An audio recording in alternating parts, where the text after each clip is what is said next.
જામકંડોળાના મુખ્ય પટેલ ચોકમાં આવેલો એક સમયે પાણીનો મુખ્ય સ્ત્રોત ગણાતો કણબીનો કૂવો હાલ ઝેરી રાસાયણિક કચરાથી ભરેલો છે, જેનાથી દુર્ગંધ ફેલાય છે. કૂવાનું પાણી બિનઉપયોગી બનતા સ્થાનિકોએ ગ્રામ પંચાયતમાં લેખિત રજૂઆત કરી કૂવાની અને ચોકની તાત્કાલિક સફાઈ તેમજ કૂવાના પાણીને ફરી પીવાલાયક બનાવવા માંગ કરી છે. આજ રોજ અમે જામકંડોળા ગ્રામ પંચાયતને સરદાર પટેલ ચોકમાં સરદાર પટેલ સ્ટેચ્યુની બાજુમાં આવેલ ગંદકી વિશે લેખિતમાં જાણ કરેલ છે. આ ગંદકી ઘણા સમયથી અહીંયા થાય છે.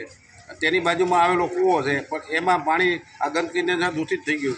જે પાણી તાલુકા પંચાયતમાં, ગ્રામ સમાજવાડીમાં તેમજ કોમ્યુનિટી હોલમાં વપરાતું હતું, પણ પાણી ગંદુ થવાના હિસાબે આ પાણી ત્યાં બંધ કરેલ છે.